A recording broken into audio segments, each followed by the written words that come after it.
keluar, yang mau keluar. Yang mau keluar.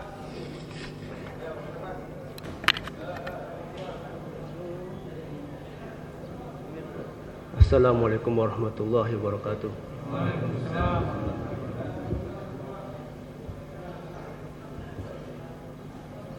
Nahmaduhu wa nusalli ala rasulil karim, amma ba'd.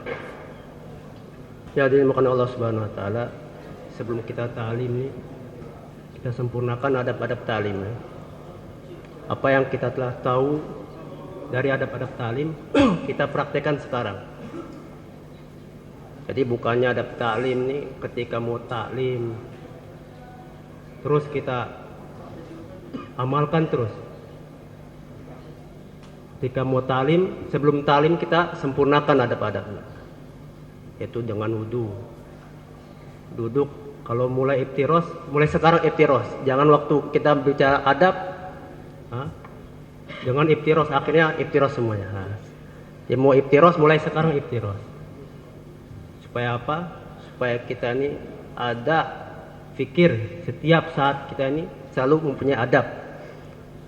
Baik taklim, adab dalam belajar, perjalanan, semuanya kita sebelum pekerjaan itu dimulai, kita mulai berpikir bagaimana adab hidup dalam kehidupan kita. Kalau kita, kata Maulana Yusuf rahmatullah alaih, kalau kita dalam taklim mulai menghidupkan adab, duduk dengan iftiros atau duduk tanpa bersandar, dengan wudu, apa saja adab-adab ta'lim kita amalkan ketika ta'lim, maka para malaikat ini akan membentangkan sayapnya di hadapan orang-orang yang ta'lim. Insyaallah niat amal insyaallah ya. Dimaksud daripada ta'lim ini latihan untuk masukkan nur kalamullah dan nur sabda Rasulullah sallallahu alaihi wasallam. Kita masukkan dalam hati kita. Waktu taklim ini kita perlu tawajuh. Kalau untuk masukkan kalamullah, kita harus tawajuh dengan Al-Qur'an, apa yang kita dengarkan, baik yang membaca maupun yang mendengar. Begitu juga nur kalam Rasulullah sallallahu alaihi wasallam. Kalau kita tidak tawajuh, maka maksud daripada ta'lim ini tidak akan bisa ditunaikan. Begitu juga kata Syekh Maulana In'amul Hasan rahmatullah alaih, dimaksud daripada ta'lim ini yaitu untuk menumbuhkan daripada iman. Bagaimana iman dalam hati kita ketika kita mendengar kalamullah, firman-firman Allah, maka waktu itu iman kita bagaimana? Ketika kita mendengar sabda Rasulullah SAW, waktu itu iman kita bagaimana? Berapa persen firman-firman Allah yang kita telah dengarkan bisa diamalkan? Berapa persen sabda Nabi, hadis-hadis yang kita telah amalkan dalam kehidupan kita? Ya, ini maksud daripada ta'lim. Maka setelah kita mendengar ta'lim, kalau kita maksud daripada ta'lim, mendengar daripada ta'lim dengan sungguh-sungguh tawajuh, maka maksud daripada ta'lim ini kita akan bisa sempurnakan. Dan kita fikir. Nah, fikirnya ada dua. Ada fikir, yang satu fikirnya ini dalam ta'lim fikir kemana-mana. Namanya fikir yang gak tawajuh. Yang kedua fikir bagaimana Quran dan hadis maksud dalam hati saya dan bisa diamalkan. Nah, ini fikir yang kedua. Maka yang pikir yang pertama tadi, waktu ta'lim kita pikir yang tidak tawajuh, mau nyuci, mau pergi ke sini, atau mau mengeluarkan jamaah nanti kalau sudah keluar, itu pun ditutup dulu. Nah, yang kedua ini kita buka, yaitu fikir bagaimana ketika kita mendengarkan hadis, firman Allah Subhanahu wa taala, bagaimana firman Allah dan hadis Rasulullah SAW ada dalam kehidupan kita. Kemudian adab-adabnya yang telah kita tahu yaitu tasdik wal yakin. Kita harus tasdik wal yakin. Ini firman Allah dan sabda Nabi. Membenarkan dan meyakini. Apa yang dibenarkan yaitu janji-janji Allah. janji-janji Allah dan ancaman. Ini benar. Ini firman Allah dan sabda Nabi sallallahu alaihi wasallam. Kemudian apa? Ta'zimul ihtiram. Kita mengagungkan dan memuliakan. Ta'asur fil qalbi. Mengesan dalam hati. Kalau kita nggak tawaju, firman Allah dan hadis Nabi tidak akan mengesan. Nah, tidak akan mengesan dalam hati kita. Bagaimana kita pergi ke jalan, kalau kita ada tabrakan di jalan ini, kalau kita nggak tawaju, kita langsung aja jalan, maka nggak akan terkesan dalam hati kita, biasa saja. Nah, itu perkara yang nampak. Nah, apalagi yang tidak nampak. Hanya mendengar saja, bukan melihat, mendengar. Nah, kalau tidak tawajuh, maka tidak akan ada kesan dalam hati. Maka dari itu adab batin daripada ta'lim ini, kita harus ada ta'asur fil qalbi. Kita kesankan dalam hati kita. Maka akhirnya apa? Kita ada niat amal wa tabligh. Kita akan ada niat amal wa tabligh. Maka kalau dari awal dia sampai akhir kita pada adab batin ini kita amalkan, maka kita akan mudah untuk mengamalkan dan menyampaikan. Adab-adab zahir, ya kita berwudu. Harus berwudu ya. Dalam ta'lim ini harus berwudu. Baik ta'lim fadilah atau masail, nah kita harus berwudu. Dalam wudu. Jadi dalam wudu ini ada pertolongan. Dan dalam ta'lim hadirin mulia, siapa saja yang duduk di dalam ta'lim, maka waktu itu kalau dia berdoa kepada Allah Subhanahu wa taala, maka doanya akan dikabulkan. Doanya akan dikabulkan. Baik ta'lim maupun dalam bayan. Ini dari bayannya Syekh Abdul Wahab, yang dikenal kita Bay Wahab. Sebenarnya jangan panggil Bay Wahab, Syekh Abdul Wahab, Haji Abdul Wahab. Bay Wahab ini kurang adab. Kata beliau apa? Jadi kalau orang mendengar taklim atau mendengar bayan, maka waktu itu doa-doa akan dikabulkan. Nah, beliau ini mendengar daripada kata-kata Maulana Yusuf.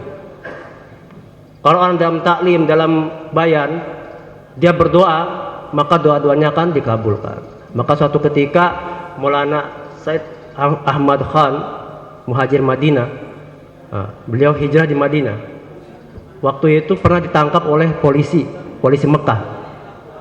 Maka Syekh Said Ahmad Khan ini dipanggil oleh siapa? Polisi, suruh keluar Madinah. Ketika keluar di Madinah, waktu itu Syekh Abdul Wahab melihat, akhirnya ditangkap oleh polisi, dibawa ke penjara Mekah. Maka Syekh Abdul Wahab ini berisau, susah, bagaimana ini? Maulana ditangkap oleh polisi.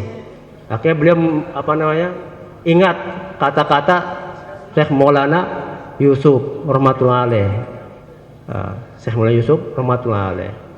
Kalau orang dalam bayan, duduk dalam bayan, kalau dia berdoa, maka doanya akan dikabulkan. Maka waktu itu Syekh Abdul Wahab waktu dalam keadaan mendengar bayan subuh atau bayan asar itu, kalau nggak salah bayan subuh, maka ketika dengar bayan di Madinah, langsung dia berdoa. Beliau berdoa. Ketika dia berdoa, doanya apa? Ya Allah, kembalikan Maulana Said Ahmad Khan. Ya Allah, kembalikanlah Maulana. Ketika itu ditangkap waktu sore, maka subuh-subuh langsung sampai ke Madinah kembali, dikembalikan lagi oleh polisi. Nah, begitu juga kita ketika kita taklim bayan nih, jangan sampai ngantuk, jangan sampai pikir kemana-mana. Kita tawajuh pada Allah Subhanahu Wa Taala dan doa. Apa yang kita doakan, minta hidayah dan supaya Allah Subhanahu Wa Taala masukkan nur kalamullah dan nur sabda Nabi Rasulullah Sallallahu Alaihi Wasallam masuk dalam hati kita dan kehidupan kita dan umat seluruh. Insyaallah ya. Dan adab yang lain pun kita harus jaga. Nah, jangan sampai HP ini dinyalakan. Ya. HP kalau bisa dimatikan. Nanti waktu bayan hidayah ini matikan, mulai sekarang dimatikan. Karena apa? Akan mengganggu. Sinyalnya ini kena speaker. Nah, ya kalau waktu bayan akhirnya suara. Ini ketahuan, membuktikan ada HP-nya yang dinyalakan. Nah, maka sekarang HP dimatikan. Termasuk daripada adab juga. Adab HP dimatikan. Kalau bisa jangan dibawa. Insya Allah ya, niat amal.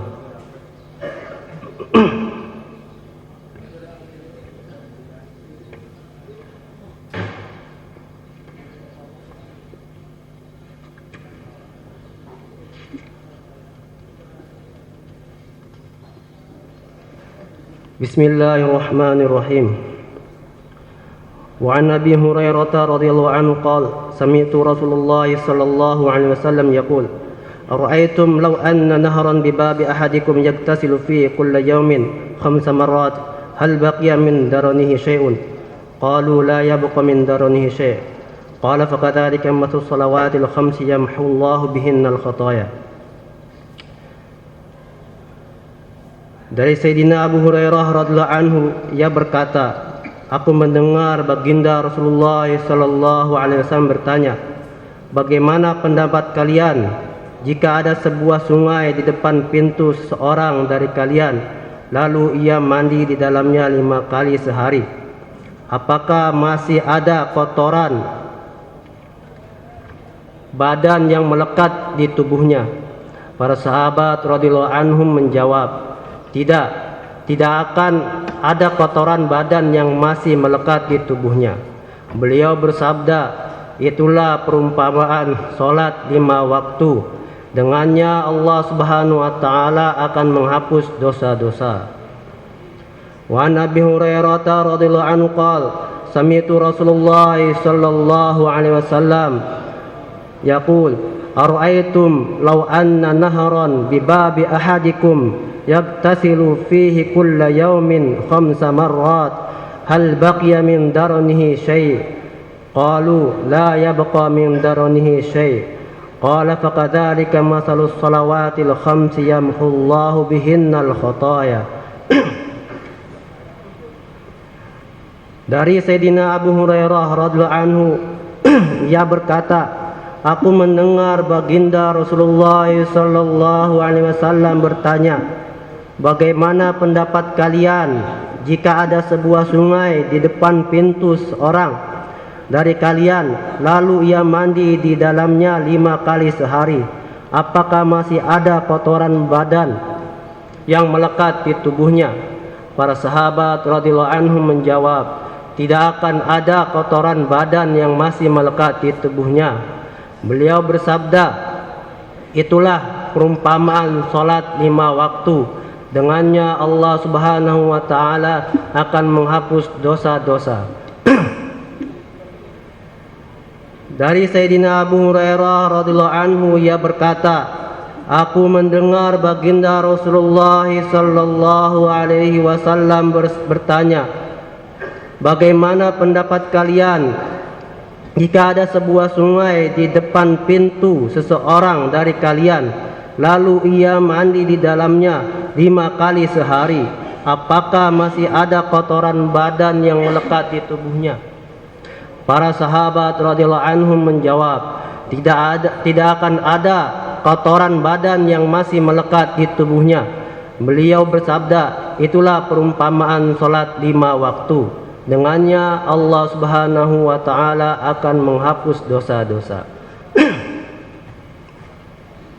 An Jabirin radhiyallahu anhu qala Rasulullah sallallahu alaihi wasallam mathalus salawatil 5 kamathalin nahrin jarin ghamrin ala babi ahadikum yaktasilu minhu kulla yawmin 5 marrat.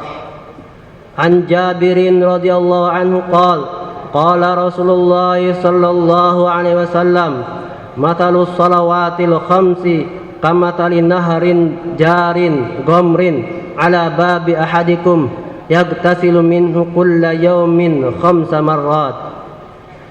An Jabirin radhiyallahu anhu qala Rasulullah sallallahu alaihi wasallam mathalus salawatil 5 kamathalin nahrin jarin ghamrin ala babi ahadikum yaktasilu minhu kulla yawmin 5 marrat.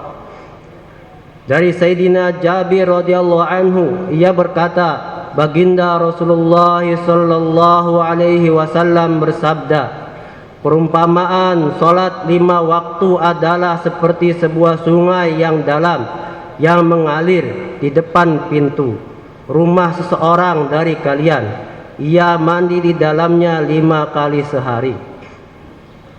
Dari Sayyidina Jabir radhiyallahu anhu, ia berkata, baginda Rasulullah sallallahu alaihi wasallam bersabda, perumpamaan salat 5 waktu adalah seperti sebuah sungai yang dalam yang mengalir di depan pintu rumah seseorang dari kalian. Ia mandi di dalamnya 5 kali sehari. Dari Sayyidina Jabir radhiyallahu anhu, ia berkata, baginda Rasulullah sallallahu alaihi wasallam bersabda, perumpamaan salat 5 waktu adalah seperti sebuah sungai yang dalam yang mengalir di depan pintu rumah seorang dari kalian. Ia mandi di dalamnya 5 kali sehari. Biasanya air yang mengalir itu bersih dari kotoran dan lain-lain. Semakin dalam sebuah sungai, airnya semakin jernih dan bersih. Oleh sebab itu, hadis di atas mengumpamakan salat dengan sungai yang dalam dan mengalir yang seandainya seseorang mandi di dalamnya, badannya akan bersih. Demikian pula salat yang dilakukan dengan menjaga adab-adabnya dapat membersihkan segala dosa. Selain hadis di atas, masih banyak hadis lain yang semakna dengan hadis tersebut. Dari Sayyidina Abu Sa'id Al-Khudri radhiyallahu anhu, ia mengatakan, baginda Rasulullah sallallahu alaihi wasallam bersabda, salat 5 waktu merupakan penghapus dosa-dosa yang terjadi di antara waktu-waktu salat tersebut. Salat 5 waktu merupakan penghapus dosa-dosa yang terjadi di antara waktu-waktu salat tersebut. Maksudnya, keberkahan salat dapat menghapuskan dosa-dosa kecil yang terjadi di antara satu waktu salat dengan waktu salat yang lain.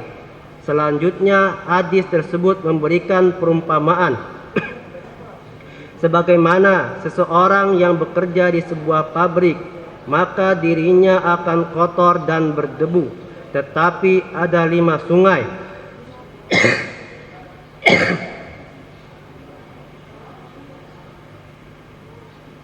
maka dirinya akan kotor dan berdebu, tetapi ada 5 sungai yang mengalir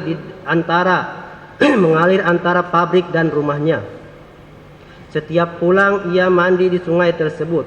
Itulah perumpamaan salat 5 kali sehari. Semua kesalahan dan dosa yang dilakukan di antara waktu salat itu akan diampuni oleh Allah Subhanahu wa taala. Hal itu disebabkan oleh doa dan istighfar yang terkandung di dalam bacaan salat. Dengan perumpamaan dalam hadis di atas, baginda Rasulullah sallallahu alaihi wasallam ingin memberikan pemahaman bahwa Allah Subhanahu wa taala meletakkan kekuatan yang luar biasa di dalam salat untuk menghapuskan dosa-dosa. Dengan perumpamaan orang yang lebih mudah memahami pembicaraan. Oleh karena itu beliau menjelaskan perkara ini dengan berbagai macam perumpamaan. Jika kita enggan memperoleh rahmat, keluasan ampunan dan nikmat Allah Subhanahu wa taala, maka siapakah yang rugi?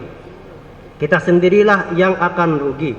Kita sering berbuat dosa, durhaka kepada Allah Subhanahu wa taala, meninggalkan perintah-perintahnya dan kurang sempurna dalam mengerjakan firman-firman-Nya.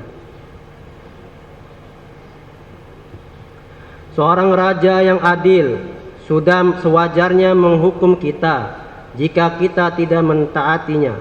Namun Allah Subhanahu wa taala, Allah yang Maha Mulia, sangat menyayangi kita. Meskipun kita melanggar perintahnya, Dia tetap memberikan petunjuk kepada kita untuk memperbaiki kesalahan-kesalahan kita.